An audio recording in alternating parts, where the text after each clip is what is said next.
औज़ुबिल्लाहिमिनश्शैतानिर्रजीम।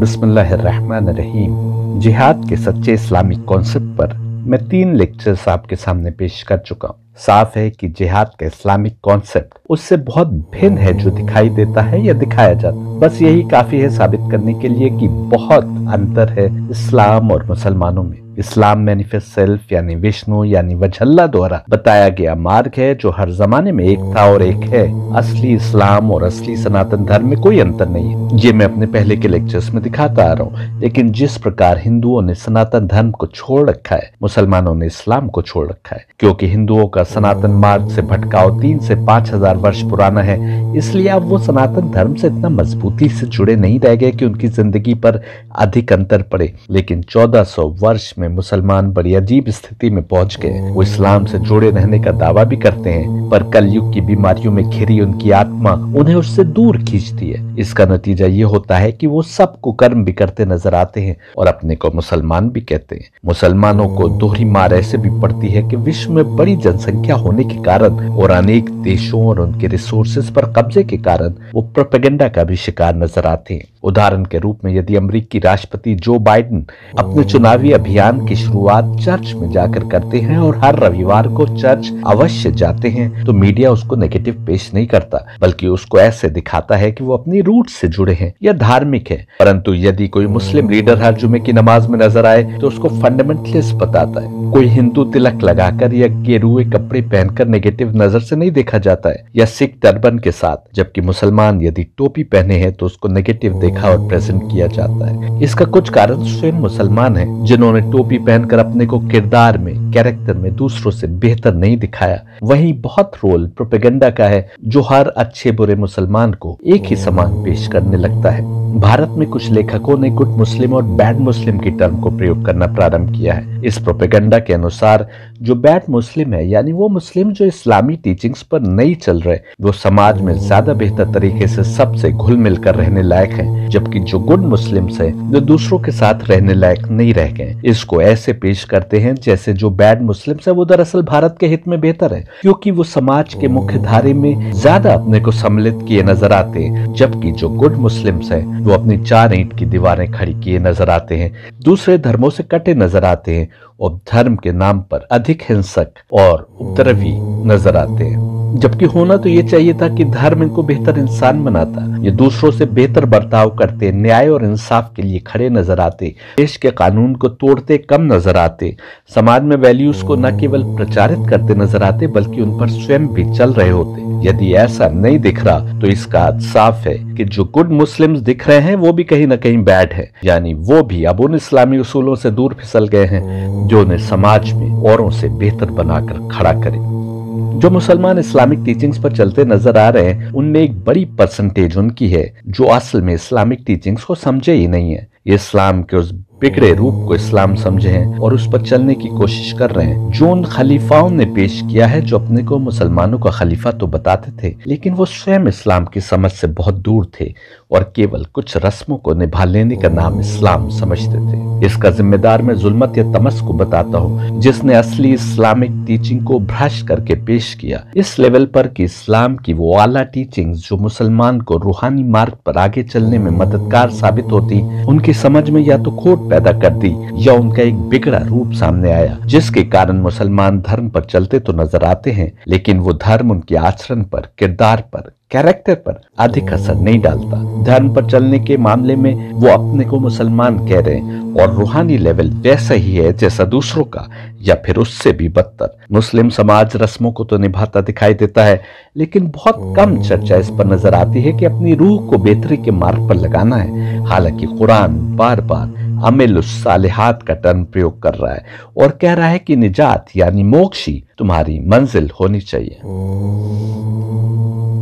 यहाँ ये बताना आवश्यक है कि लाखों करोड़ों ऐसे मुसलमान हैं जो अपने को बेहतर इंसान बनाने की कोशिश में लगे हैं और इस कोशिश में बड़े जत्न करते हैं। इसलिए यदि मैं मुसलमानों को क्रिटिसाइज कर रहा हूँ तो उसका ये मतलब नहीं है कि दूसरे इन मुसलमानों से बहुत बेहतर हैं। दूसरे यदि बेहतर हैं तो वो दुनियावी ज्ञान प्राप्त करने में बेहतर है, दौलत और ताकत में बेहतर है, इसलिए बेहतर लाइफस्टाइल जी रहे। धर्म के उसूलों पर चलते हुए अपने रूहानी लेवल को और बेहतर बनाने की कोशिश तो मुझे बहुत ही कम नजर आती है।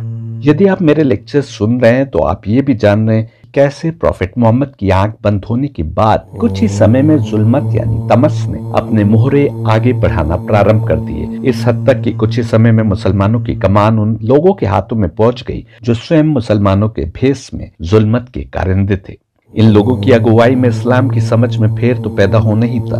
प्रॉफेट मोहम्मद कहा करते थे कि मैं तुम्हारे बीच दो बहुत ही बेशकीमती चीजें छोड़कर जा रहा हूँ, एक अल्लाह की किताब और दूसरे अहलुल बैत। इनमें से एक दूसरे से अधिक वजन रखता है। यदि इन दोनों से जुड़ाव बनाए रखोगे तो कभी गुमराह नहीं होगे। इस हदीस की रोशनी में देखें तो मुसलमानों का भटकना तो लाजमी था, क्योंकि उन्होंने न केवल अहले बैत को अपने दीन से बाहर कर दिया, या यदि रखा तो केवल नाम के लिए, और जमाने ने देखा कि अपने को मुसलमानों का खलीफा कहने वाले हुक्मरानों ने इन अहले बैत के चारों ओर पहरा बिठा दिया। कभी हाउस अरेस्ट में रखा, कभी जेल खाने में, और जहां मौका मिला इनको कत्ल करा दिया। ऐसा नहीं है कि जुल्मत ने अपना काम सनातन धर्मियों के बीच करने की कोशिश नहीं की। कृष्ण से जो लोग धर्म युद्ध के लिए सामने आ गए थे वो भी अपने को सनातन धर्मी पेश कर रहे थे। यदि उन लोगों का बस चलता तो वो भी कृष्ण को ऐसे ही शहीद कर देते जैसे अनेक दूसरे अवतारों को किया गया। आज भी यदि देखें तो अधिकतर हिंदू केवल अपने को सनातन धर्मी कह रहे हैं, जबकि ना तो उनको अपने धार्मिक ग्रंथों को समझने की चिंता है और न ही वो उसकी दी हुई शिक्षा को समझकर उस पर चलने की कोशिश कर रहे हैं। ऐसे में हमको जो दिखता है वो ये कि अपनी आत्मा को बेहतर करने की कोशिश तो कहीं नहीं हो रही। सब वो लोग केवल अपने बेसिक नेचर के अनुसार जिंदगी गुजारने की कोशिश में लगे हैं। जिसका बेसिक नेचर तमसिक है वो अधिक बुरे कर्म करता नजर आता है। जिसका बेसिक नेचर मैटेरियलिस्टिक है वो बस दुनिया के विभिन्न प्रकार के मोह में ग्रसित नजर आता है। यदि समाज का एक वर्ग दूसरे से अधिक बेहतर नजर भी आ रहा है तो इसलिए नहीं कि उसने आत्मिक उत्थान की अधिक कोशिश की है, बल्कि केवल इसलिए क्योंकि शिक्षित होने के कारण वो ज्यादा बेहतर भाषा का प्रयोग करते हैं, ज्यादा साफ सुथरे और अच्छे कपड़े पहने नजर आते हैं, ज्यादा चमकदार गाड़ियों में निकलते हैं और धूल व गर्मी में मेहनत न करने के कारण अधिक सुशील और सभ्य दिखाई देते हैं, परंतु अपने रब के लिए आत्मिक जिहाद करता कोई भी नजर नहीं आता। हिंदुओं में धर्म के नाम पर जुड़ाव और साथ ही साथ भटकाव का सबसे बड़ा उदाहरण मुझे कावड़ यात्रा में देखने को मिलता है। कावड़ यात्रा का असली उद्देश्य था कि शिव के नाम पर यदि युवक लंबी पैदल यात्रा के बाद हरिद्वार तक जाएंगे और वहां से शिव के नाम पर गंगा जल लेकर वापस घरों को आएंगे, न केवल उन्हें शिव को जानने और समझने की प्रेरणा मिलेगी, बल्कि सात्विक यात्रा पर उठा हर कदम उनकी आत्मा को परमात्मा से करीब और करीब करता जाएगा। इस हद तक कि जब वो इस यात्रा से वापस आएंगे तो उनका रूहानी लेवल कुछ और होगा और वो एक बेहतर इंसान होंगे। पर जब ये कावड़ यात्रा शिव के नाम पर केवल एक रस्म बन गई तो इसमें कहीं भी रूहानियत देखने को नहीं मिलती। खान पान नजर आता है, शोर मचाते, यहाँ तक कि दूसरों को गाली देते, मारते पीटते कावड़ नजर आते हैं जो केवल गंगा जल लाने की रस्म तो पूरी कर रहे हैं, लेकिन भूल गए कि केवल गंगा जल लाना उद्देश्य नहीं था, बल्कि असली उद्देश्य शिव को पथ प्रदर्शक मानते हुए उनके मार्ग से अपनी आत्मा को परमात्मा तक पहुंचाना था। जो लोग कावड़ियों की सेवा में खर्चा करते हैं वहां भी शिव और उनके मार्ग को पहचानने से अधिक कभी नाम नमूद की ख्वाहिश होती है, कभी सियासत की, कभी बस ये कि जो कुछ उनके पास है उसमें कमी न हो जाए, बल्कि यही कामना रहती है कि उसमें और अधिक वृद्धि हो। स्वयं बताइए, ये सात्विक नियत है कि राजसिक? यदि कुछ लोग केवल सेवा भाव से खर्चा कर रहे हैं तो ये संख्या में बहुत कम है। इनमें भी अधिकतर स्वयं इस कावड़ यात्रा के मकसद को नहीं पहचान रहे। यदि आपने कावड़ यात्रा को कहीं गुजरते देखा है तो बताइए कितने लोग इस मकसद को पूरा करते नजर आते हैं। इस मकसद की पूर्ति के बिना कावड़ यात्रा केवल एक रस्म है। बस यही समझ लीजिए मुसलमानों के साथ हुआ है। जुल्मत ने उनके धर्म को भी अधिकतर रस्मों का पिटारा बनाकर रख दिया है। नमाज तो पढ़ रहे हैं लेकिन नहीं पता कि उनका मकसद क्या है। रोजा रख रहे हैं और वो रोजा उनकी रूह को अल्लाह के करीब नहीं कर रहा। ज़कात दे रहे हैं लेकिन बस सवाब की खातिर या जन्नत की लालच में या इस डर में कि कहीं जो कुछ अल्लाह ने दिया है वो छिन न जाए, और भूल गए कि ज़कात का असल मकसद क्या है और समाज में हमारी जिम्मेदारी क्या है। मुसलमानों का जिहाद का कॉन्सेप्ट भी उन मुस्लिम खलीफाओं के कारण दूषित हो गया जिन्हें ऐश व आराम का सामान भी इकट्ठा करना था, सोने चांदी और हीरे जवाहरात से अपने को सजाना भी था, जमीनों पर कब्जे करना थे कि वहां से आ रहे टैक्स से अपनी ऐश परस्ती की चाहत को पूरा किया जा सके। और क्योंकि मुसलमानों के खलीफा थे इसलिए अपने को इस्लाम पर चलता हुआ मुसलमान भी दिखाना था, बल्कि मुसलमानों के नाम पर खलीफा होना तो उनके मकसद की पूर्ति में और आसानी पैदा कर रहा था, क्योंकि बेचारे भोले भाले मुसलमानों को समझा दो कि तुम लड़ोगे तो जिहाद होगा। तो बेचारे मुसलमान और अधिक जोश से लड़ते, उनकी माएं, बीवियां, बच्चे उन्हें लड़ने के लिए स्वयं तैयार करते। इन्होंने कभी भी उचित नहीं समझा कि उन मुसलमानों को बताते कि जब युद्ध नहीं हो रहा तो भी तुम्हें जिहाद अकबर करना है, तुम्हें अपनी आत्मा का खुदा के आगे समर्पण करना है, क्योंकि यही तो चिंता का विषय था। जिहाद अकबर आत्मा को अल्लाह के आगे समर्पित करना सिखाता था, पर ये चाहते थे कि तुम्हारा समर्पण इनके लिए हो। जिहाद अकबर केवल और केवल खुदा के आगे नतमस्तक होने का पाठ देता था, लेकिन ये चाहते थे कि तुम मन में बस इनके आगे नतमस्तक रहो। जिहाद अकबर हर नाइंसाफी, जुल्म और बुराई के खिलाफ आवाज बुलंद करना सिखाता था, और ये तो स्वयं सबसे बड़े जालिम थे, पर ये चाहते थे कि इनके जुल्म पर आंखें बंद किए रहो। ये तो स्वयं तमाम बुराइयों में गिरफ्तार थे, पर नहीं चाहते थे कि तुम उस पर आवाज उठाओ। यदि इन खलीफाओं ने जिहाद के कॉन्सेप्ट को अपने हित के लिए प्रमोट किया, तो आप समझ सकते हैं कि क्यों किया होगा, और ये क्यों कर वो कॉन्सेप्ट प्रमोट करते जो मैनिफेस्ट सेल्फ के अवतारों द्वारा पेश किया गया था, और जो बस और सिर्फ सारी दुनिया से कटकर केवल और केवल अपनी आत्मा को खुदा के आगे झुका देने का नाम था। पिछले लेक्चर्स में मैंने जिहाद अकबर का कॉन्सेप्ट आपके सामने पेश किया और उसके महत्व को समझाया, लेकिन ये भी हकीकत है कि गीता हो या कुरान दोनों आमने सामने के युद्ध को नकार नहीं रहे। हकीकत तो ये है कि दोनों की डिवाइन किताबें इस युद्ध का बहुत महत्व बता रही हैं, और गीता तो यहाँ तक कह रही है कि यदि जिहाद आवश्यक हो जाए तो तुम अपने को उससे दूर भी नहीं रख सकते। यानी तुम ये भी नहीं कह सकते कि हम ना उधर है ना इधर, हम तो बस देख रहे हैं कि युद्ध का क्या नतीजा निकलता है। तुम्हारे लिए लाजमी है कि तुम जिहाद में शामिल हो। साफ कहा जा रहा है कि बीच का कोई रास्ता नहीं है। यदि धर्म युद्ध हो तो या तो तुम इधर से युद्ध करो या फिर तुम उधर के हो। तुम नहीं लड़ रहे तो भी उधर के हो। इतना साफ गीता ने ऐसा कहा है। अब तुमको ये भी नहीं देखना कि उधर तुम्हारे पुराने मित्र हैं, भाई, साले, ताया, चाचा, मामा आदि हैं या गुरु हैं। तुम्हें केवल सत्य के लिए लड़ना है और फिर अपनी मौत की भी चिंता नहीं करनी है। तुम मर जाओ या मार दो, दोनों हालत में तुम कामयाब हो।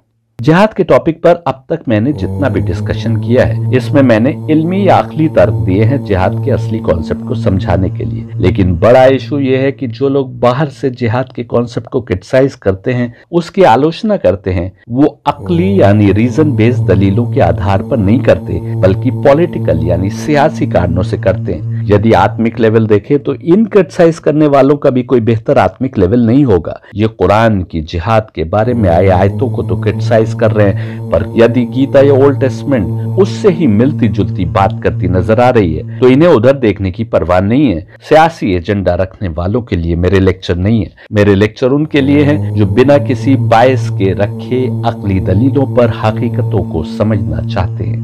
आइए जिहाद के सिलसिले में जो आयतें सबसे अधिक पेश की जाती हैं, उन्हें देखते हैं कि वो क्या कह रही हैं। कुरान की आयत 2:190 कहती है, और जो लोग तुमसे लड़े तुम भी अल्लाह की राह में उनसे लड़ो और ज्यादती ना करो, क्योंकि अल्लाह ज्यादती करने वालों को हरगिज दोस्त नहीं रखता। इसके आगे की आयतें ये हैं, और तुम उन मुशरिकों को जहां पाओ मार ही डालो, और उन लोगों ने जहां मक्के से तुम्हें शहर बदर किया है तुम भी उन्हें बाहर निकाल दो। और फितना पर्दाजी खुरेजी से भी बढ़ के है, और जब तक वो लोग यानी कुफ्फार, ये ब्रैकेट में लिखा है, मस्जिद हराम यानी काबा के पास तुमसे ना लड़े, तुम भी उनसे उस जगह ना लड़ो। बस अगर वो तुमसे लड़े तो बेखटके तुम भी उनको कत्ल करो। काफिरों की यही सजा है। फिर अगर वो लोग बाज रहे तो बेशक अल्लाह बड़ा बख्शने वाला मेहरबान है, और उनसे लड़े जाओ यहाँ तक कि फसाद बाकी न रहे और सिर्फ अल्लाह ही का दीन रह जाए। फिर अगर वो लोग बाज रहे तो उन पर ज्यादती न करो, क्योंकि जालिमों के सिवा किसी पर ज्यादती अच्छी नहीं। इन आयतों के द्वारा जिहाद के कॉन्सेप्ट को बुरा कहने वाले और कुरान की शिक्षा पर हमला करने वाले कहते हैं कि कुरान मुसलमानों को, काफिरों को खत्म करके हर ओर इस्लाम फैलाने की बात कर रहा है। आइए शुरू से इन आयतों को समझने की कोशिश करते हैं। पहली लाइन देखिए,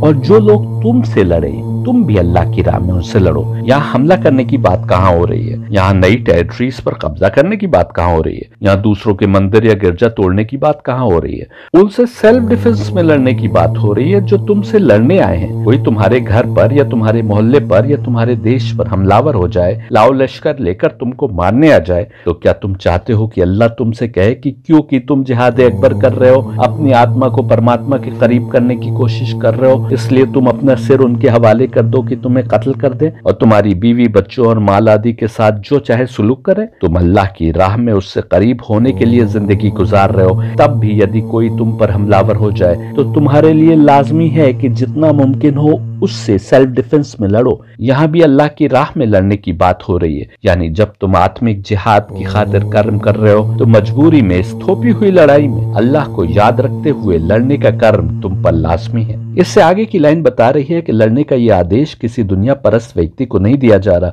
जिसको जमीनों पर कब्जा करना हो या दूसरों के धर्म को नेस्तो नाबूद करना हो। कहा जा रहा है कि जब लड़ाई तुम पर थोप दी जाए और अल्लाह की राह में उनसे लड़ो और ज्यादती न करो, क्योंकि अल्लाह ज्यादती करने वालों को हरगिज दोस्त नहीं रखता। जरा दिल पर हाथ रखकर बताइए, जो ऑफेंसिव युद्ध लड़ रहा है क्या उसको आप ये पाठ दे सकते हैं कि ज्यादती न करो? वो यदि दूसरों को वश में करने के लिए निकला है तो वो मारकाट भी करेगा, हर अच्छा बुरा प्लान भी बनाएगा और रास्ते में आने वाले पुलों को, सड़कों को, एयरपोर्ट्स को तबाह करता हुआ आगे बढ़ेगा। यदि दुनिया के लिए कोई युद्ध लड़ रहा है तो आप उसको कैसे ज्यादती करने से रोकेंगे? वो तो ताकत के नशे में बढ़ता ही जाएगा। इस्लाम तो युद्ध के दौरान भी, जहाँ कहा जाता है कि युद्ध में सब कुछ जायज है, अपने ऊपर अंकुश बनाए रखने की बात कर रहा है। अब तुम यदि इस्लामी शिक्षा पर चलते हुए युद्ध लड़ रहे हो तो तुम ऐसे युद्ध में भी जहां तुम हमलावर नहीं हुए हो बल्कि दूसरे ने तुम पर हमला किया है, नॉन कॉम्बेटेंट्स पर हमला नहीं करोगे, बेगुनाह नागरिकों को नहीं मारोगे, मस्जिदों, मंदिरों और चर्चों में घुसकर इबादत की खातिर जमा हुए लोगों को नहीं मारोगे, फसल को तबाह नहीं करोगे, मवेशियों को कत्ल नहीं करोगे, भागते हुओं पर हमला नहीं करोगे, युद्ध में मारे गए दुश्मनों की लाशों की बेहुरमती नहीं करोगे, कैदी बनाए गए दुश्मन पर तशद्दुद नहीं करोगे और न ही मारे गए दुश्मन के सिपाहियों या कब्जा की गई जमीनों पर औरतों, बच्चों, बूढ़ों के साथ किसी प्रकार का दुर्व्यवहार करोगे। कहा जा रहा है कि अल्लाह ज्यादती करने वालों को कभी दोस्त नहीं रखता। जिहाद पर आए थे और कहा जा रहा है कि ज्यादती करने वालों को अल्लाह कभी दोस्त नहीं रखता। अल्लाह यानी ब्राह्मण यानी एब्सोल्यूट के लिए तमाम इंसान बराबर हैं। कौन हिंदू, कौन ईसाई, कौन यहूदी और कौन मुसलमान, इनमें से कोई भी हो, तुम ज्यादती नहीं करोगे। जरा सोचिए, दूसरे की इबादतगाह को तोड़ना ज्यादती है कि नहीं? फिर यदि किसी ने सारनाथ के मंदिर को तोड़ा तो मैं कैसे उसके अमल को कुरान के अनुसार बता सकता हूँ? बहके हुए हैं वो मुसलमान जो महमूद गजनवी जैसे शासकों के कर्म को इस्लाम से जोड़ते हैं। वो केवल एक शासक था जो अपने को मुसलमान कहता था, उससे अधिक कुछ नहीं। यदि वो दूसरों की इबादतगाह को तोड़ता है, भले ही जंग के दौरान या अमन के समय, तो किसी भी हाल में उसके इस दुष्कर्म को कुरान की शिक्षा के अनुसार नहीं दिखाया जा सकता। जो हिंदू महमूद गजनवी के कर्म को मुसलमान का कर्म कहकर इस्लाम पर वार करते हैं, वो भी दरअसल सियासत में ऐसा कह रहे हैं, क्योंकि यदि वो दिल के सच्चे होते तो वो ये भी देखते कि यदि महमूद गजनवी कबूतरों पर हुई लड़ाई में अपने 2 सिपाहियों के मारे जाने पर अपनी तलवार निकाल कर बैठ जाता है, ये कहते हुए कि जब तक मेरी तलवार नियाम में वापस नहीं जाएगी कत्ल व गारत जारी रहेगा, और 3 दिन तक दिल्ली की गलियों में बेगुनाह मुसलमानों और हिंदुओं को घरों से निकाल कर कत्ल किया जाता रहा, तब इसके बदले की ख्वाहिश पूरी हुई। जिन लोगों ने महमूद गजनवी के सिपाहियों को कत्ल किया था, केवल उनको सजा मिलती तो समझा जा सकता था। वहां भी पहले यह देखना आवश्यक था कि उन्होंने बस यूं ही महमूद गजनवी के सिपाहियों को कत्ल कर दिया था या इन सिपाहियों ने दिल्ली फतेह कर लेने की खुशी में या ताकत के नशे में कबूतर बेच रहे दुकानदारों पर कोई जोर जबरदस्ती करने की कोशिश की थी। पाकिस्तान में बहुत से लोग ऐसे हैं जो महमूद गजनवी का नाम बड़े अदब से लेते हैं। ऐसे लोग बताएं कि यदि 2 सिपाही मार भी दिए गए थे तो क्या इस्लाम इसकी इजाजत देता है कि 3 दिनों तक बदला लिया जाए और हर घर में घुसकर लोगों को निकाल कर उनको कत्ल किया जाए? इसमें औरतों के साथ दुष्कर्म भी हुए होंगे, बूढ़ों बच्चों को मारा पीटा भी गया होगा और सामान को, सोने गहने को लूटा भी गया होगा। क्या ये इस्लाम जायज ठहराता है? यदि महमूद गजनवी के ऊपर प्रॉफेट मोहम्मद होते तो क्या वो महमूद गजनवी को उसके इस कर्म के लिए सजा दिए बिना छोड़ देते? हकीकत तो यह है कि प्रॉफेट मोहम्मद या कोई भी अहले बैत महमूद गजनवी को सारनाथ का मंदिर तोड़ने के लिए भी सजा देता, लेकिन क्योंकि आपने जिहाद की अपनी डेफिनेशन और इस्लाम की समझ उमवी और अब्बासी खलीफाओं से ली है, इसलिए आप महमूद गजनवी के इन दुष्कर्मों को देखते हुए भी उसका अच्छे शब्दों से नाम लेते हैं। हमेशा के लिए कानून बताया जा रहा है कि ज्यादती करने वालों को कभी दोस्त नहीं रखता अल्लाह।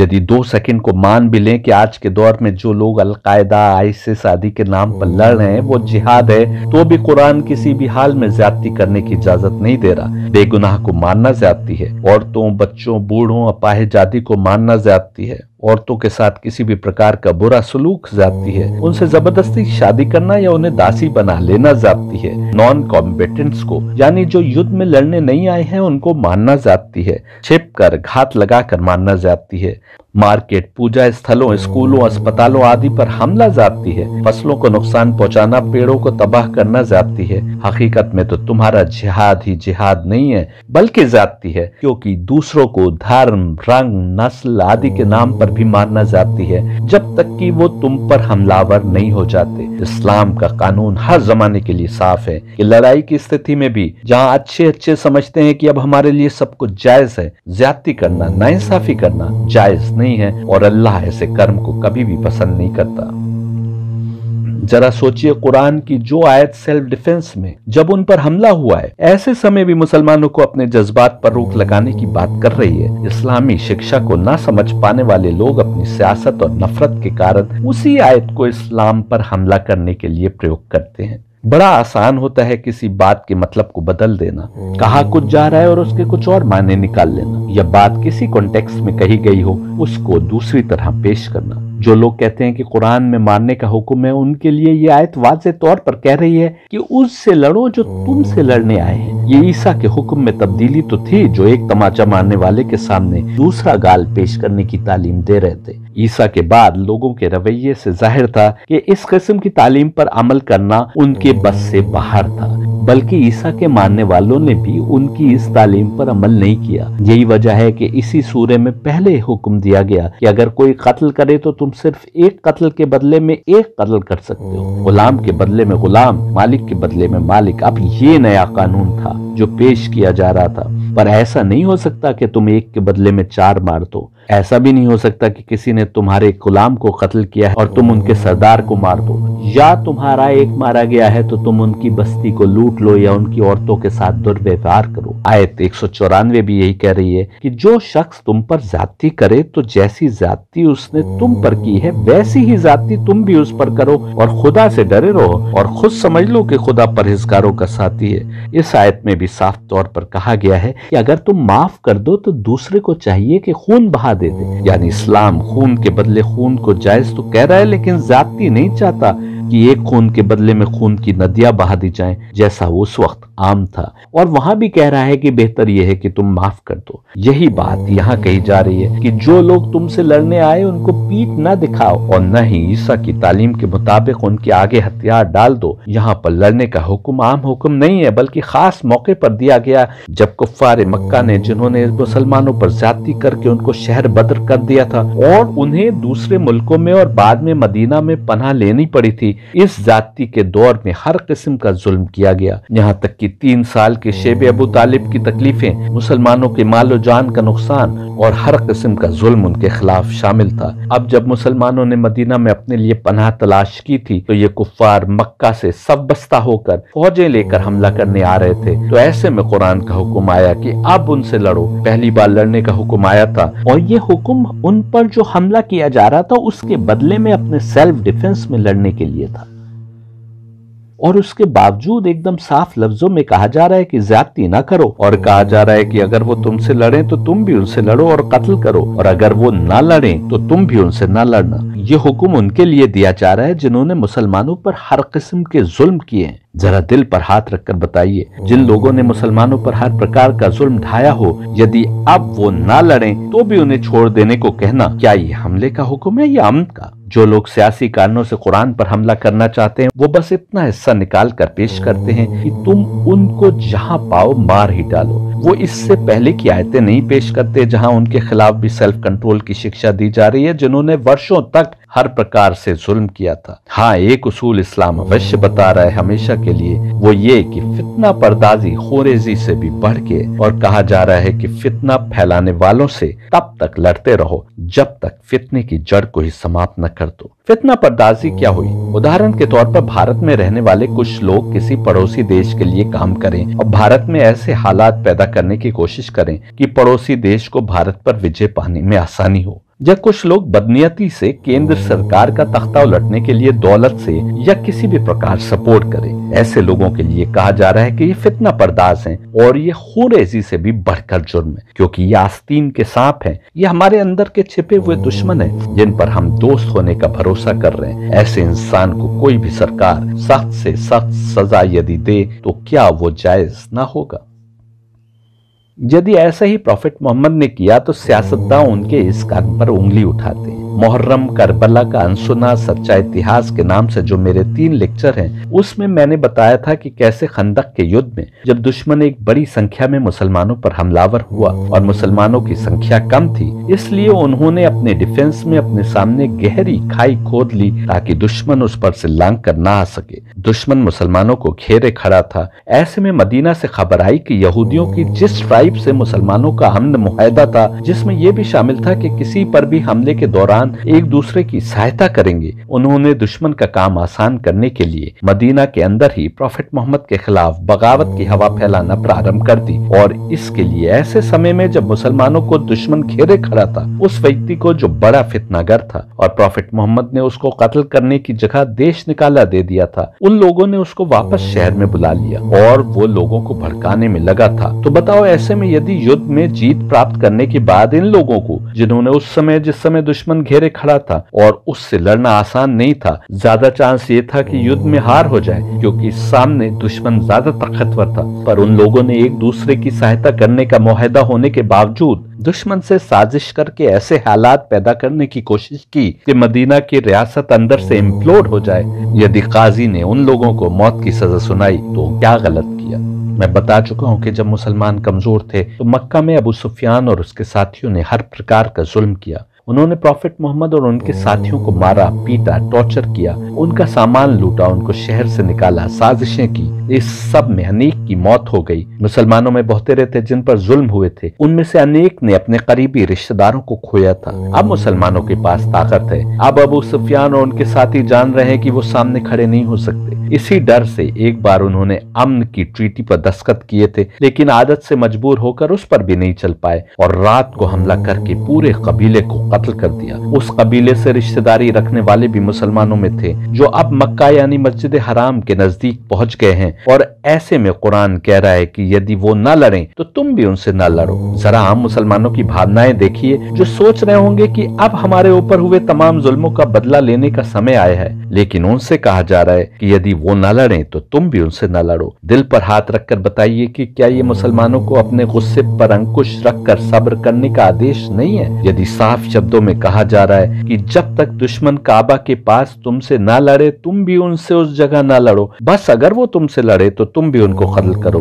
काफिरों की यही सजा है। हो सकता है कुछ हिंदू इस नतीजे पर पहुंचे कि क्योंकि काफिर की बात हो रही है और कुछ मुसलमान हिंदुओं के लिए भी काफिर शब्द का प्रयोग करते हैं, तो ये आयत उनके लिए भी हो सकती है। यहाँ आपको बता दें कि मुसलमानों में से कुछ नहीं बल्कि अनेक तो ऐसे हैं जो मुसलमानों के भीतर जो विभिन्न सेक्ट्स हैं, वो सब एक दूसरे को काफिर कहते नजर आते हैं। कुरान किसको काफिर कह रहा है, ये मैं विस्तार से द ट्रू वॉइस चैनल पर अपलोड किए गए मेरे पहले लेक्चर में दिखा चुका हूँ। ये आयत तो उस वक्त आई है जब हजारों की संख्या में मुसलमान काबे के करीब पहुंच चुके हैं। अब वो ताकतवर हैं, अब उनकी संख्या अधिक है। दुश्मन जिस वक्त ताकत में ज्यादा था तो वो हर प्रकार का जुल्म करता रहा, बढ़ चढ़कर मुसलमानों को नेस्त नाबूद करने के लिए हमले भी करता रहा। और जब कमजोर हो गया तो अमन की बात करने लगा, पर अमन के मुआहदे पर भी कायम नहीं रहा और मौका मिलने पर फिर से मार काट कर बैठा। मुसलमान तो अब पहली बार ताकत में आए थे और अब दुश्मन कमजोर था। अब तो वो लड़ने आने वाला नहीं था और अब मुसलमान से कुरान कह रहा है कि यदि वो लड़ने आए तो लड़ो और लड़ने ना आए तो मत लड़ो। ये हिंसा की शिक्षा नहीं बल्कि उस दुश्मन को माफ कर देने की शिक्षा थी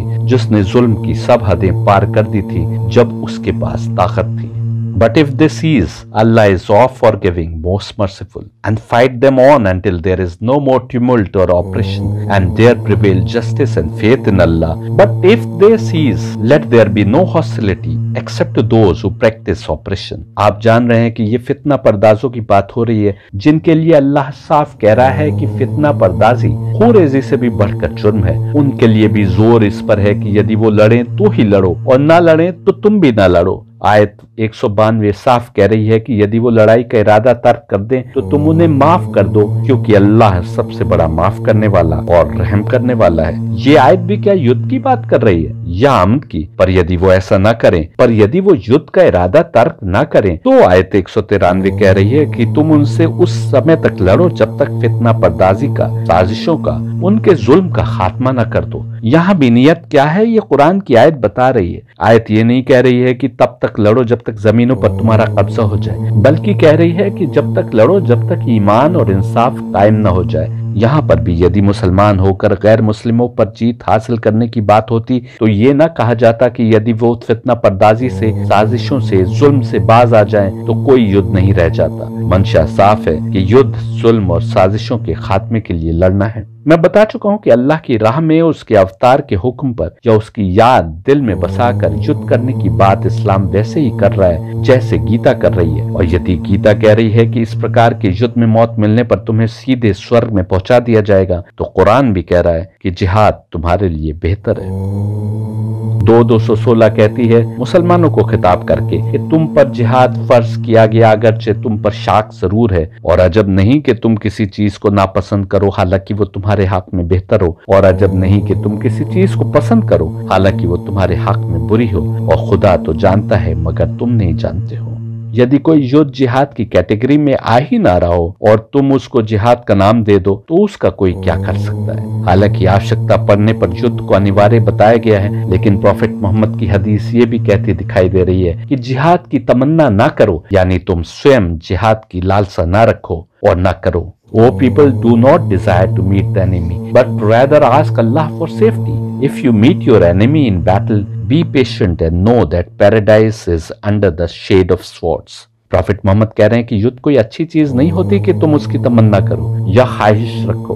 अल्लाह से अपनी सुरक्षा और हिफाजत की दुआ मांगो, पर यदि तुमको दुश्मन से युद्ध में मुकाबला करना भी पड़े तो सब्र के साथ लड़ो और जानते रहो कि स्वर्ग तलवारों के साए में है। इधर गीता कह रही है कि ऐसे युद्ध में मौत ओपन डोर है स्वर्ग का, और उधर प्रॉफिट मोहम्मद भी ऐसे ही कुछ कहते नजर आ रहे हैं। अली ने रिवायत की है कि प्रॉफिट मोहम्मद ने कहा, Verily after me there will be conflicts or affairs, so if you are able to end them in peace, then do so. Ali से रिवायत है जिससे पता चलता है कि प्रॉफिट मोहम्मद जानते थे कि आने वाले हालात खराब होंगे। प्रॉफिट मोहम्मद अपने बात के लिए वसीयत कर रहे हैं कि यदि युद्ध की स्थिति पैदा हो जाए तो यदि तुम उसको अमन के साथ निपटा सकते हो तो ऐसा ही करो। यहाँ पर भी मुसलमानों को लड़ने और मारने के लिए कहाँ प्रेरित किया जा रहा है। युद्ध तो दो ओर से होता है। यदि एक साइड अमन की राह खोजने को तैयार ना हो और युद्ध पर ही आमादा हो तो दूसरी साइड को युद्ध लड़ने ही पड़ेगा, चाहे या अनचाहे। लेकिन यदि तुम्हारी कोशिश से युद्ध टल सकता है और अमन के हालात पैदा हो सकते हैं तो प्रॉफिट मोहम्मद अमन की कोशिश करने की बात कर रहे हैं। इसमें भी मुसलमानों को लड़ने को कहाँ प्रेरित किया जा रहा है, जरा बताइए। 2:204 कहती है, Among the people there are some hypocrites whose view of this life pleases you. He even openly calls God as witness to what is in his heart, yet he is your worst adversary. और 205 कहती है, And when they leave you, they strive throughout the land to spread mischief in it and destroy crops and cattle. Allah does not like mischief. When it is said to them, fear Allah, pride carries them off to sin. Hell will be their proper place. What an evil place to rest. और फिर 207 कहती है, And there are those who would dedicate their lives to Allah's pleasure, and Allah is ever gracious to His servants. कुछ लोग जरूर ऐसे हो सकते हैं जो दिखावे का इस्लाम रखते हैं, जो कस्में खाते हैं और बड़े अच्छे शब्दों में अपनी बातें रखते हैं कि उनकी बातें तुमको रिझा सकती हैं, लेकिन कुरान उनको हिपोक्रेट बता रहा है और कह रहा है कि ये दोगले लोग हैं, और कह रहा है कि ये दोगले लोग तुम्हारे सबसे बड़े दुश्मन हैं। ये जब तुमसे बिछड़ कर जाते हैं तो ये तमाम जमीन में बुराई फैलाने की कोशिश करते हैं, और इस कोशिश में ये खेत खलिहानों और मवेशियों को नुकसान पहुंचाते हैं। यानी साफ इशारा किया जा रहा है कि ये लोग ऐसे हालात पैदा करने की कोशिश करते हैं कि दूसरों को उकसाएं, अमन को समाप्त कर दें। लेकिन यही आयत ये भी कह रही है कि अल्लाह को पसंद नहीं कि कोई मिसचीफ फैलाए, कोई शरारतें करे। ऐसे लोगों के लिए साफ शब्दों में कहा जा रहा है कि उनका ठिकाना जहन्नम है। And if you punish an enemy, O believers, punish with an equivalent of that with which you were harmed. But if you are patient, it is better for those who are patient. And be patient, O Muhammad, and your patience is not but through Allah. And do not grieve over them, and do not be in distress over what they conspire. Indeed, Allah is with those who fear Him and those who are doers of good. ये आयत में पहले भी आपको बता चुका हूँ। कुरान तो कह रहा है कि यदि तुमको अपने दुश्मन को सजा देनी भी हो तो बस उतनी सजा दो जितना उसने तुमको नुकसान पहुंचाया है। इस पर भी कहा जा रहा है कि यदि तुम सब्र करते हो तो सब्र बेहतर है। दुश्मन ने तुम्हारे लोग मार दिए या तुम्हारे खेत जला डाले या मवेशी मार डाले और अब वो तुम्हारी गिरफ्त में आ गया है। यदि गिरफ्त में ना आया होता तो हो सकता है अब भी तुम्हें नुकसान पहुंचा रहा होता, पर अब तुम्हारी गिरफ्त में है तो तुम जो चाहो वो सलूक नहीं कर सकते, बल्कि उतनी ही सजा दे सकते हो जितना उसका जुर्म है। यहाँ भी बेहतर है कि तुम माफ कर दो। जो कुरान दुश्मन को भी सजा देने की बात कर रहा है तो बस उतनी सजा की जितना उसका जुर्म है। वो कैसे मुसलमान को इजाजत देगा कि वो ऐसे हालात पैदा करे, यानी किसी की खेती को आग लगाए या मवेशियों को मारे कि युद्ध भड़क उठे। वो कैसे हमला करने की इजाजत देगा? वो कैसे दूसरों के इलाके में जाकर वहां मंदिर तोड़ने और लूटपाट मचाने की इजाजत देगा? Permission to take up arms is hereby given to those who are attacked because they have been oppressed. Allah indeed has the power to grant them victory. Those who have been unjustly driven from their homes only because they said our Lord is Allah. एक और आयत में भी लड़ने की आज्ञा बस उसी हालत में दी जा रही है जब तुम पर कोई हमला कर दे और जिनको केवल इसलिए कि वो एक रब की इबादत करते थे उनके घरों से निकाल दिया गया हो, वो आत्मरक्षा में लड़ सकते हैं। सबसे महत्वपूर्ण है कि अल्लाह से डरते रहो। उससे डरते रहोगे तो तुम स्वयं जुल्म करने वाले नहीं बनोगे। तुम किसी निर्दोष को कोई हानि नहीं पहुंचाओगे। तुम युद्ध की हालत में भी सीमाएं पार नहीं करोगे, क्योंकि आमतौर पर देखा गया है कि जो लोग अपने जीवन में कुछ सीमाओं का पालन भी करते हैं वो युद्ध की स्थिति में तमाम सीमाएं लांघ जाते हैं। चाहे दूसरे विश्व युद्ध में जापान या जर्मनी का रोल देखो, वियतनाम में यूनाइटेड स्टेट्स का युद्ध देखो, यूरोपियंस के ऑस्ट्रेलिया और अमेरिका आदि पर यदि कब्जे की दास्तानें सुनो, या भारत में ब्रिटिश हुकूमत का तर्ज अमल देखो, जिन्होंने न केवल जलियांवाला कांड किया बल्कि उनकी पॉलिसियों के कारण बंगाल, बिहार आदि में लाखों लोग भूख से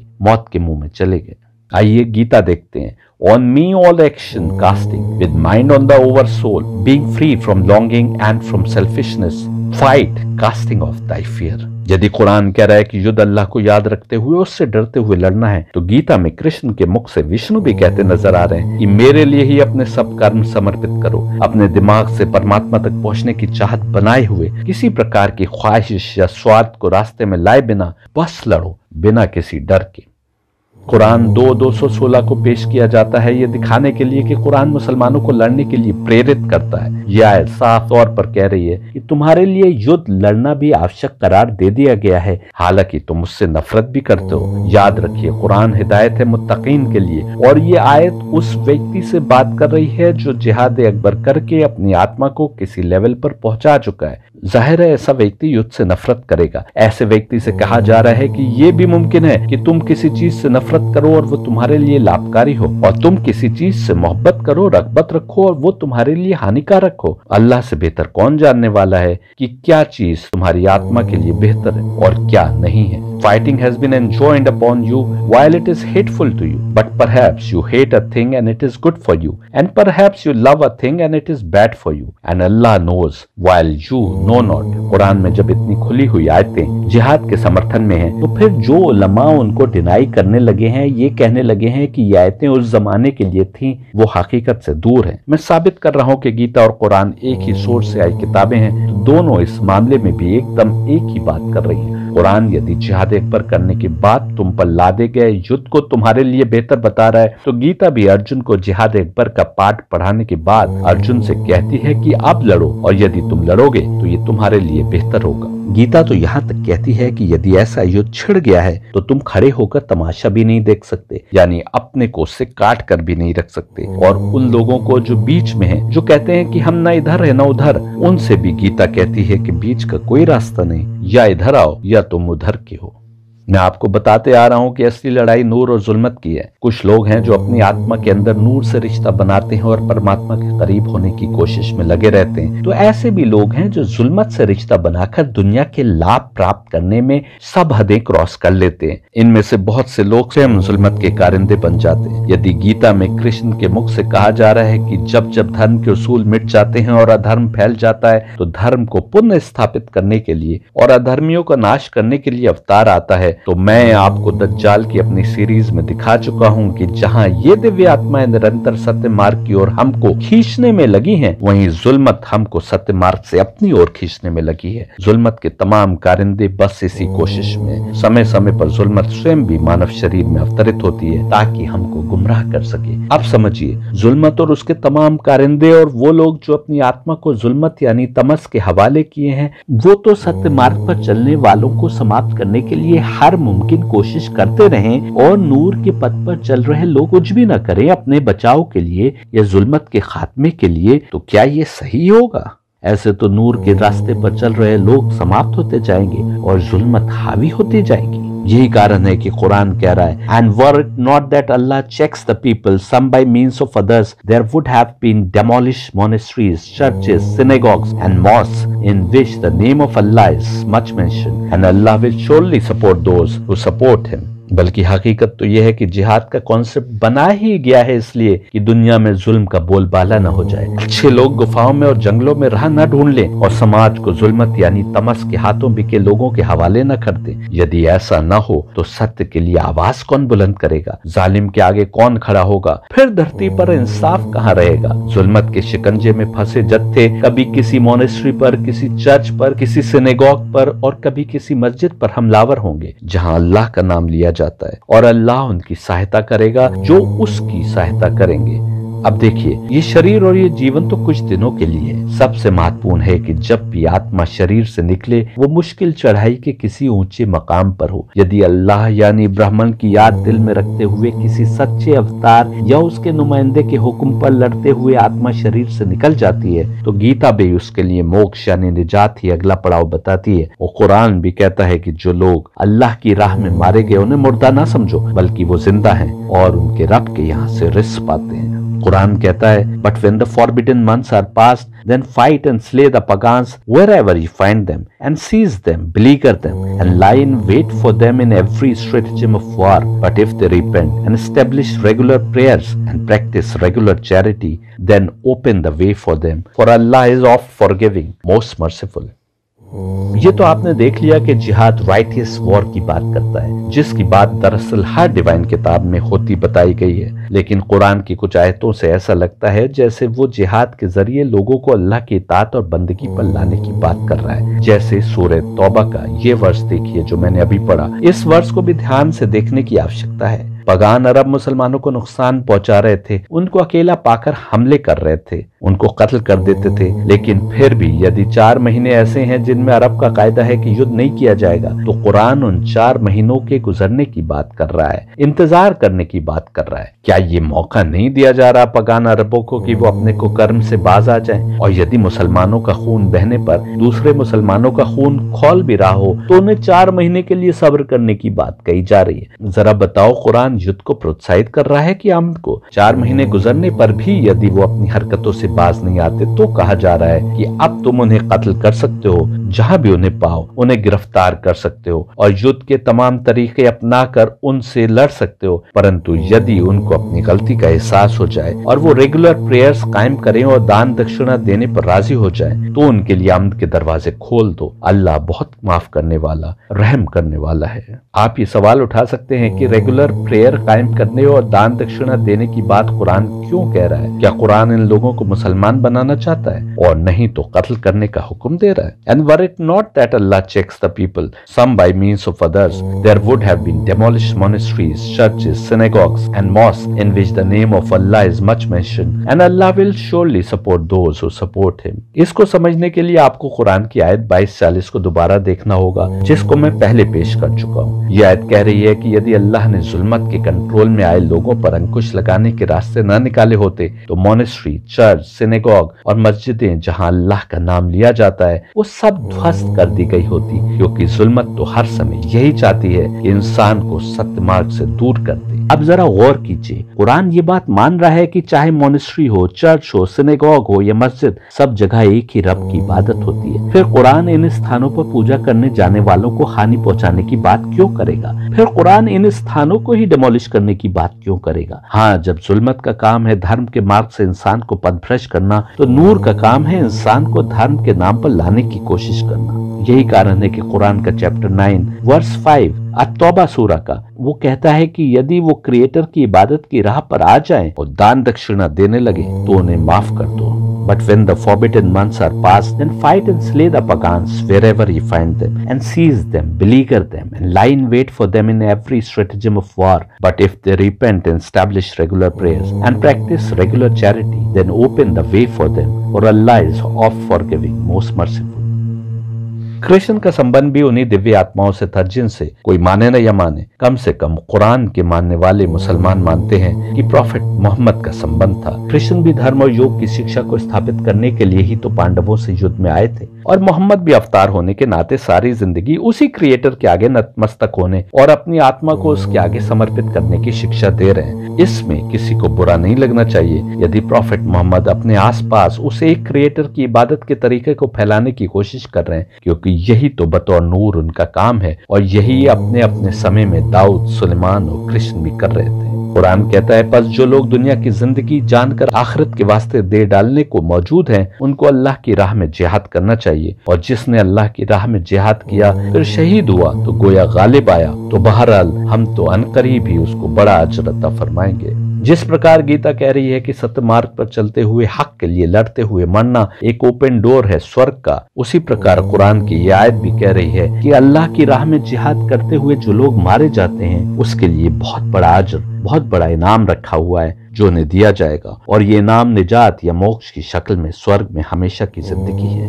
कुरान 4:76 कहता है, ईमान वाले तो अल्लाह की राह में लड़ते हैं और कुफ्फार शैतान की राह में लड़ते मरते हैं। बस मुसलमानों, तुम शैतान के हवा खाओं से लड़ो और कुछ परवाह न करो, क्योंकि शैतान का दांव बहुत ही बोदा है। समझिए, लड़ना भी दूसरे धर्म के मानने वालों से नहीं है, बल्कि उनसे है जिन्होंने अपनी आत्मा को जुल्मत या तमस के हवाले कर दिया। क्योंकि कुरान तो खुद ही कह रहा है कि चाहे मॉनेस्ट्री हो, चाहे गिरजा हो, चाहे चर्च हो, हर जगह अल्लाह ही का नाम लिया जाता है। तो फिर उनसे लड़ने की बात कहाँ हो रही है? याद रखिए, मैं बार बार बताता आ रहा हूँ कि कौन हिंदू है, कौन मुसलमान, कौन यहूदी, कौन ईसाई, इससे कोई अंतर नहीं पड़ता। लड़ाई नूर और जुल्मत के बीच में है। इंसान के लिए नूर से भी जुड़ना मुमकिन है और जुल्मत का कारिंदा बनना भी मुमकिन है, यदि वो अपने को मुसलमान कहते हुए भी जुल्मत का कारिंदा हो सकता है। और यदि उसने वेद या गीता से सत्यमार्ग को पहचान लिया और उस पर चल रहा है तो वो भी नूर के रास्ते पर आ सकता है। जो सत्यमार्ग को समझते हुए झुटला रहे हैं वही तो काफिर हैं, और काफिर वही होगा जिसने अपनी आत्मा को जुल्मत यानी शैतान के हवाले कर दिया।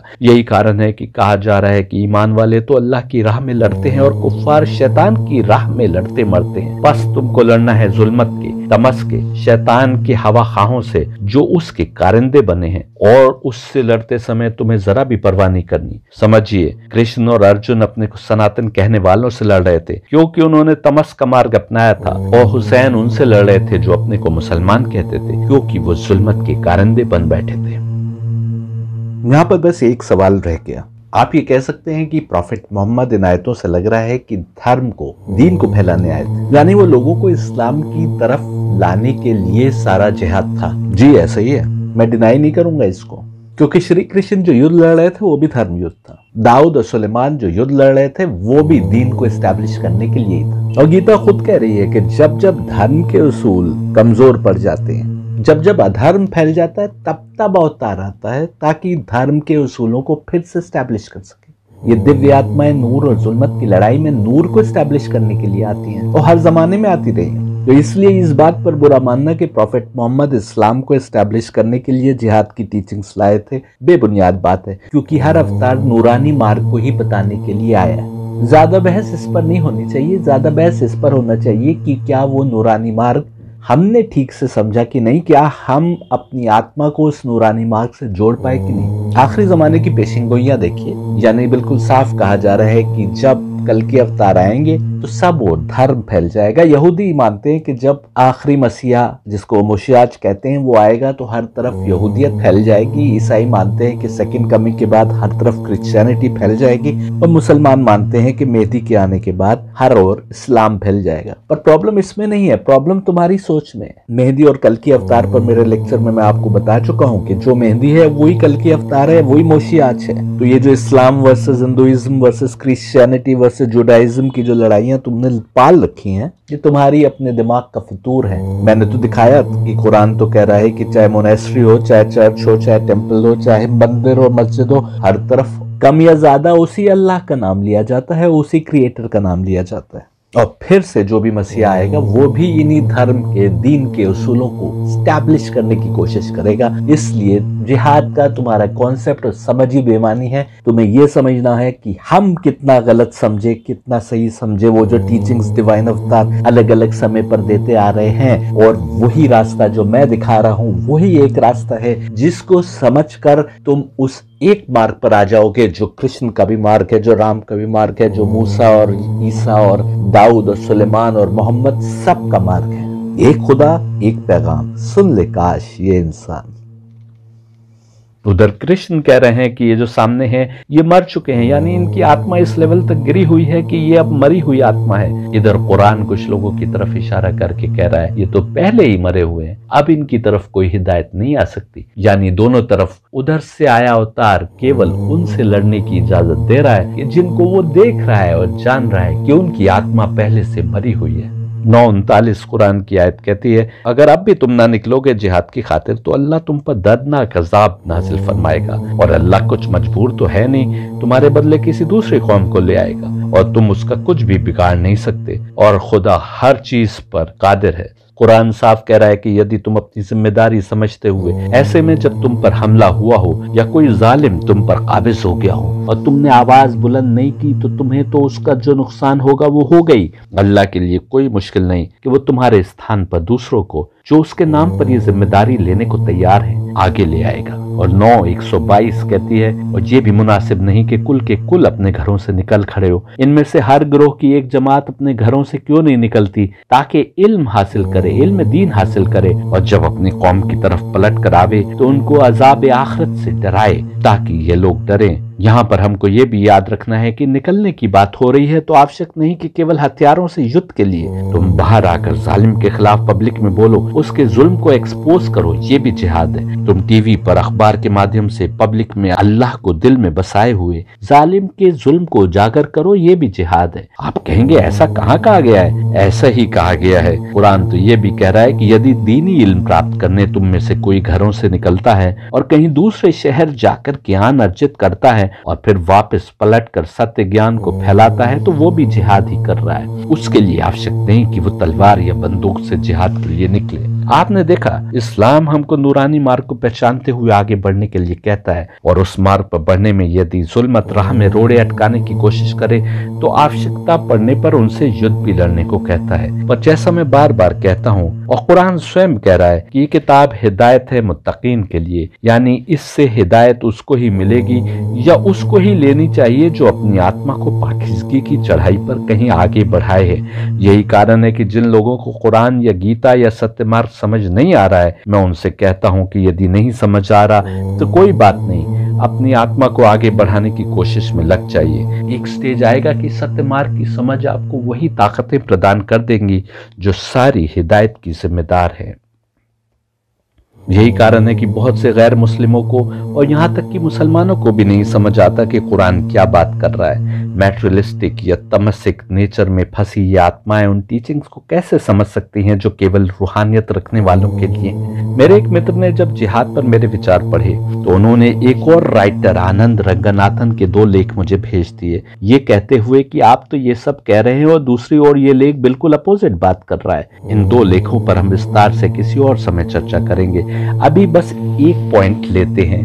इनमें एक लेख का शीर्षक था Ambedkar on Islam, the story that must not be told. इस लेख में आनंद रंगनाथन दिखाते हैं कि भीमराव अंबेडकर ने केवल हिंदू धर्म की त्रुटियों को क्रिटिसाइज नहीं किया है, बल्कि उन्होंने मुसलमानों की भी कड़ी आलोचना की है। जिसका अधिक उल्लेख नहीं किया जाता। आनंद रंगनाथन के लेख के अनुसार अम्बेडकर लिखते हैं, इस्लाम के विभिन्न सिद्धांतों में एक मत जिसको अनदेखा नहीं किया जा सकता वो ये है कि यदि किसी देश में मुस्लिम राज नहीं है और मुस्लिम कानून और देश के कानून में कोई मतभेद पैदा होता है तो किसी भी मुस्लिम पर लाजिम है कि वो मुस्लिम कानून का पालन करे, भले ही देश के कानून का उल्लंघन करना पड़े। वो आगे कोट करते हुए लिखते हैं कि किसी मुसलमान, भले ही वो आम नागरिक हो या कि फौजी, और भले ही वो मुस्लिम हुकूमत के तहत रह रहा हो या गैर मुस्लिम हुकूमत के तहत, कुरान के आदेशानुसार उसकी वफादारी केवल अल्लाह, उसके प्रॉफिट और उनके प्रति होनी चाहिए जो मुसलमानों में कोई अधिकार रखते हों।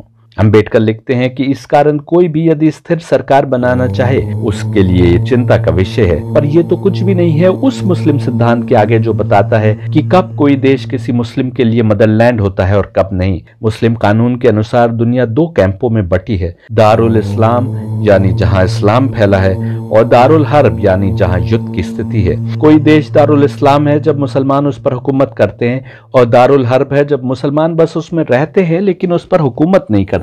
यदि ये मुसलमानों का कानून है तो इंडिया हिंदू और मुसलमानों की कॉमन मदरलैंड कैसे हो सकती है? ये मुसलमानों की लैंड तो हो सकती है लेकिन ये ऐसी लैंड नहीं हो सकती जहां हिंदू और मुसलमान बराबरी के साथ रहें। ये मुसलमानों की लैंड तभी हो सकती है जब इस पर मुसलमानों की हुकूमत हो। जहां जमीन पर किसी गैर मुस्लिम की हुकूमत हुई वो मुसलमानों की जमीन नहीं रह जाती, अब ये दारुल इस्लाम नहीं रह जाती बल्कि दारुल हर्ब बन जाती है। आगे लिखते हैं, ये नहीं समझना चाहिए कि ये केवल किताबी बातें हैं क्योंकि ऐसा दृष्टिकोण मुसलमानों को प्रभावित कर सकता है। ये भी बताना आवश्यक है कि जो मुस्लिम अपने को दारुल हर्ब में पाते हैं उनके लिए हिजरत ही वहां से निकलने का मार्ग नहीं है। मुसलमानों में एक और सिद्धांत है जिहाद का, जिसके अनुसार ये वाजिब है किसी मुस्लिम शासक पर वो इस्लाम के राज्य को बढ़ाए जब तक कि पूरी दुनिया इस्लामिक न हो जाए। दुनिया दो कैंपों में बटी है, दारुल इस्लाम और दारुल हर्ब। सारे देश दो में से एक कैटेगरी में आते हैं। ये हर मुस्लिम शासक की ड्यूटी है, यदि वो ऐसा कर सकने में सक्षम है, कि वो दारुल हर्ब को दारुल इस्लाम में बदले। और जिस प्रकार भारत में ऐसे उदाहरण मिलते हैं कि मुसलमानों ने हिजरत की यानी एक स्थान से दूसरे स्थान के लिए प्रस्थान किया, तो ऐसे भी उदाहरण मिलते हैं कि वो जिहाद की आवाज बुलंद करने से नहीं चूकते। आनंद रंगनाथन आगे कहते हैं कि अंबेडकर ने काफिर का इशू भी उठाया है और कहा है कि मुस्लिम हिंदू को काफिर कहते हैं, पर हम इसको यहाँ शामिल नहीं कर रहे क्योंकि मैं इस चैनल पर अपने पहले ही लेक्चर में बता चुका हूँ कि काफिर कौन होता है। अन्य इशूज जो आनंद रंगनाथन ने अपने लेख में लिए हैं उन पर फिर किसी समय बात करेंगे। अभी जो इशूज हमने बताए उस पर बात करते हैं क्योंकि ये बहुत ही महत्वपूर्ण है और क्योंकि आनंद रंगनाथन अंबेडकर को कोट करते हुए लिखते हैं कि इस सब के मद्देनजर कोई कारण नहीं कि मुसलमान देश को दारुल हर्ब समझते हुए देश के कानूनों का पालन नहीं करेंगे। इस लेख से पहले मैंने अंबेडकर के ये विचार नहीं पढ़े थे और मुझे नहीं मालूम कि अंबेडकर ने क्या लिखा है और किस कॉन्टेक्स्ट में लिखा है, लेकिन यदि आनंद रंगनाथन अंबेडकर को कोट करके लिख रहे हैं तो हो सकता है कि उन्होंने ऐसा लिखा हो। पेश है इस सब्जेक्ट पर सैयद हैदर के विचार। मैं आपको बताता आ रहा हूँ कि कुरान उनके लिए हिदायत है जो अपने को तकवा की राह पर लगाए हैं। कलयुग के दौर के मुसलमान हाकिम जिन्होंने अपने को राग रंग और दुनिया की मस्ती में लगा रखा था, उनकी समझ में कुरान कहाँ से आ सकता था। मुसलमानों की सबसे बड़ी हुकूमतें जो रही हैं वो उमवी हुकूमत, अब्बासी हुकूमत और तुर्क हुकूमत। जहां उमवी और अब्बासी हुकूमत के कई बड़े खलीफाओं के हाथ अहल बैत के खून से रंगे हैं। हम देखते हैं कि तुर्क हुकूमत में एक आम कानून था कि जब भी कोई खलीफा बनता था सबसे पहले वो अपने भाइयों को मरवाता था। तुर्क सुल्तान भी बड़े बड़े हरम रखने के लिए जाने जाते थे। क्या इस्लाम इस सब की इजाजत देता है? इन्होंने इस्लामी कानून को कैसे तोड़ मरोड़ लिया कि भाई का कत्ल जायज कर लिया। कुरान की जो आयत B.R. अम्बेडकर ने पेश की है जो कहती है कुरान के आदेशानुसार मुसलमान की वफादारी केवल अल्लाह, उसके प्रॉफिट और उनके प्रति होनी चाहिए जो मुसलमानों में कोई अधिकार रखते हैं, ये भी इन खलीफाओं ने तोड़ मरोड़ कर अपनी ओर मोड़ ली है। कुरान की आयत अल्लाह, उसके रसूल और उल अम्र की बात कर रही थी, यानी तुम्हारे कर्मों का निगरान जिन्हें बनाया गया है। ये आयत अहलुल बैत के लिए थी जो डिवाइन गाइड्स थे, पर एक दूसरे का कत्ल करके हुकूमत पर कब्जा करने वाले खलीफाओं ने इसको अपने से जोड़ लिया। चलिए मान भी लेते हैं कि ये आयत इनके लिए थी, तो ये सैंक्शन इनको किसने दिया, ये इजाजत इनको किसने दी कि ये जिसको चाहे कत्ल करवा दे। उल अम्र से पहले प्रॉफिट मोहम्मद का जिक्र आया है इस आयत में। क्या प्रॉफेट मोहम्मद सबसे अधिक इंसाफ करने वालों में न थे? यहाँ तक कि एक व्यक्ति ने कहा कि एक मर्तबा आपकी चाबुक धोखे से मेरी पीठ पर लग गई थी, जिससे मुझे बहुत दर्द हुआ था और मैं बदले में आपकी पीठ पर चाबुक मारना चाहता हूँ ताकि इंसाफ हो जाए। तो प्रॉफेट मोहम्मद अपनी पीठ खोल कर खड़े हो गए कि लो अपना बदला ले लो। उस व्यक्ति ने आगे बढ़कर आपकी पीठ को चूम लिया। यदि इस्लाम का जानकार कोई भी जज इन सुल्तानों को, जो अपने को मुसलमानों का खलीफा कहते थे, इनके खिलाफ मुकदमा सुनने बैठता तो भाई के कत्ल के जुर्म में इनको भी कत्ल कर दिया गया होता। इसमें तो कोई भी मुसलमान इख्तिलाफ नहीं करेगा कि इस्लाम कत्ल के बदले में कत्ल की सजा देता है। ठीक वैसे जैसे चाबुक लगने के बदले में प्रॉफेट मोहम्मद अपनी पीठ खोलकर खड़े थे कि लो कि यदि तुम यही इंसाफ चाहते हो तो मेरी पीठ हाजिर है। यानी साफ है कि ये खलीफा बनने के तुरंत बाद जीने का हक ही नहीं रखते थे। ऐसे थे ये मुसलमानों के खलीफा कि जिनको यदि इंसाफ हुआ होता तो उसी समय कत्ल कर दिया गया होता। इन जैसे तमस्सिक यानी जुल्मत के शिकंजे में घिरे लोगों से कैसे उम्मीद की जा सकती थी ये असली टीचिंग्स को समझने की कोशिश करते या उनका प्रचार प्रसार करवाते। इस्लाम के नाम पर राज कर रहे थे तो इस्लामी टीचिंग्स को अपने लाभ के लिए तोड़ना मड़ोड़ना इनके लिए आसान था। बेचारी अवाम तो आंख बंद करके खलीफा का हुक्म मानने को झुकी पड़ रही थी। जो आवाज उठाता उसको ये कत्ल करवा देते। इन खलीफाओं की हवस इन्हें अधिक से अधिक जमीनों पर अधिकार करने की ओर खींचती थी। नई जमीनों पर अधिकार होगा तब तो वहां से टैक्स आएगा, तब तो अपनी ऐश व आराम की जिंदगी गुजार पाएंगे, इनके हरम के खर्चे निकलेंगे। उसके लिए इन्होंने जिहाद के कॉन्सेप्ट को फैलाया।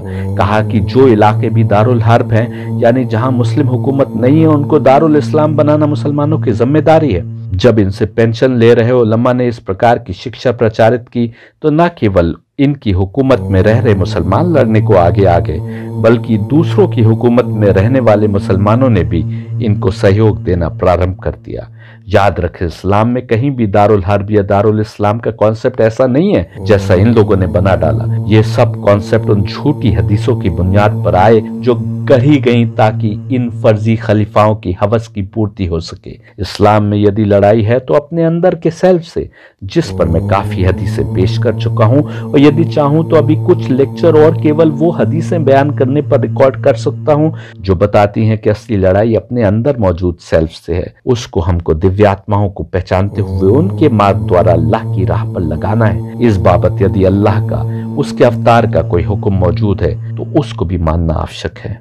यदि हमने अक्ल से पहचान लिया कि अल्लाह ही वो ब्राह्मण है, वो एब्सोल्यूट है, सारी सृष्टि का मालिक है, हम उसकी ताकत के बाहर निकल भी नहीं सकते और उसकी तमाम सृष्टि में हम एक हकीर बंदे हैं, तो क्या वही अक्ल हमसे ये नहीं कहेगी कि ऐसी एब्सोल्यूट ताकत यदि जीने की राह की ओर तुम्हारी आगाही कर रही है तो तुमको मानना लाजमी है। और यदि तुम पर तुम्हारी अक्ल से साबित हो गया कि प्रॉफेट मोहम्मद उसी ओर के अवतार है जिनका नूर सारी सृष्टि को पैदा करने से पहले अल्लाह ने क्रिएट किया था, तो क्या अब उनके हुक्म को मानने को तुम्हारी अक्ल नहीं कहेगी? यदि अक्ल से उनकी पोजीशन ही साबित नहीं हो रही तो ना मानो, कौन जबरदस्ती है। लेकिन इनका हुक्म तो बस वही जिंदगी जीने की ओर ले जाता है जो सात्विक जीवन है, जो जीवन जीकर हमारी आत्मा परमात्मा से करीब पहुंचती है। इनका हुक्म दुनिया पर कब्जे, दुनिया के लाभ समेटने, जुल्म करने, दूसरों को जबरदस्ती इस्लाम में दाखिल करने आदि को लेकर तो कभी आ ही नहीं सकता, क्योंकि कोई माने या ना माने, जिनको मुसलमान गैर मुस्लिम कहते हैं वो भी तो इसी अल्लाह के बंदे हैं। वो यदि तुम पर हमलावर नहीं हो रहे तो अल्लाह क्यों कर उनको कत्ल करने का हुक्म दे सकता है।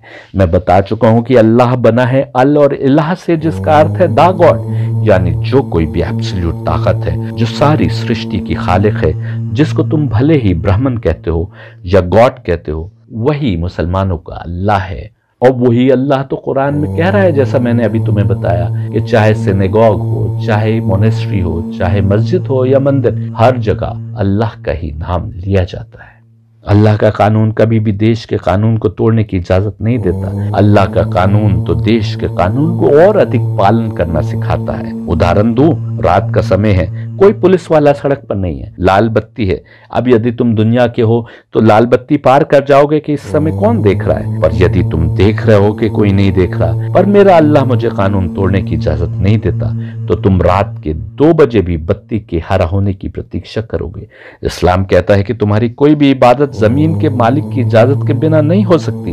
तो यदि तुम मुसलमान हो तो तुम किसी की जमीन पर नाजायज कब्जा नहीं करोगे। तुम किराएदारी पर जमीन लेकर उस पर अपनी मिल्कियत होने होने का दावा नहीं करोगे। तुम मस्जिद भी किसी सरकारी या कब्जे की जमीन पर नहीं बनाओगे। तुम किसी की छीनी हुई दौलत से पहने कपड़े में इबादत नहीं करोगे। तुम नाजायज कमाओगे भी नहीं और हराम का खाओगे भी नहीं, यदि तुम्हें अपनी आत्मा को रास्ते पर रखने की चिंता है। इस्लाम ने यदि दूसरे मुसलमानों के साथ तुम्हारा बर्ताव कैसा हो इस पर तालीम दी है, तो इंसानों के साथ, पड़ोसियों के साथ, अल्लाह की यानी मखलूक के साथ बर्ताव कैसा हो इसकी भी शिक्षा दी है। जो लोग इस्लाम पर आरोप लगा रहे हैं कि वो केवल अल्लाह और उसके रसूल के आगे सुपुर्दगी की बात करता है, वो भूल जाते हैं कि गीता भी केवल एब्सोल्यूट के आगे मुकम्मल सुपुर्दगी की बात कर रही है। जिस अल्लाह के आगे मुकम्मल सुपुर्दगी करना है, वही अल्लाह कह रहा है कि यदि मेरी इबादत में खड़े हो और तुमको किसी डूबते की आवाज सुनाई दे और तुम उसको बचा सकने की पोजीशन में हो, तो मेरी इबादत तोड़कर उस समय तुम्हारी जिम्मेदारी उस डूबते को बचाना है। और वही अल्लाह कह रहा है कि यदि मेरी नमाज के लिए, अपने को पाक करने के लिए, वुजू के लिए पानी लिए हो और बस उतना ही पानी है और कोई कुत्ता तुम्हें नजर आए कि उसको पानी ना मिले तो मर जाएगा, तो तुम पर लाजिम है कि उस कुत्ते को पानी पिला दो। वही अल्लाह कह रहा है कि एक पत्ता भी बिना कारण न तोड़ो। और वही अल्लाह मुसलमान से कह रहा है कि तुम कैसे मुसलमान हो यदि तुम्हारे पड़ोस में 40 घरों तक में कोई भूखा सो जाए। जरा अपने घर के चारों ओर 40 घरों तक गिनने की कोशिश कीजिए कि आपको कितनी दूर तक ले जाता है। सवाल यह है कि आपको कैसे पता चलेगा कि किसी घर में कोई भूखा है कि नहीं, जब तक कि आपके संबंध उस घर से ऐसे ना हो कि आप घर के अंदर की बातें जानते हो। अपने घर के सब और 40 घरों तक आपको ऐसे संबंध रखने हैं और वो रिश्ता भी बिना किसी पर्सनल लाभ की चिंता किए हुए केवल और केवल अल्लाह के लिए रखना है। अब जरा सोचिए, सच्चा मुसलमान बनकर आप देश के कानून को तोड़ने वाले नहीं बनते, बल्कि आप दूसरों से बेहतर देश के कानून का पालन करने लायक बनते हैं। बल्कि 2 कदम आगे बढ़कर आप ऐसी फोर्स का हिस्सा भी बनते हैं जो किसी पर अत्याचार होते देखेगा तो मजलूम की हिमायत में अवश्य आवाज उठाएगा, जो किसी अपाहिज, बेवा, अनाथ आदि को देखेगा तो मदद के लिए अवश्य हाथ बढ़ाएगा, जो किसी का हक चिंता देखेगा तो उसकी सहायता को आगे आएगा, भले ही वो किसी भी धर्म या जाति या रंग या नस्ल से संबंधित क्यों न हो। गीता के मार्ग पर चलो या जिहाद करो, दोनों का अर्थ एक ही है। आइए हम सब सच्चे जिहाद के मार्ग को अपनाएं और अपनी आत्मा को उत्थान पर, परमात्मा से करीब होने पर लगाएं।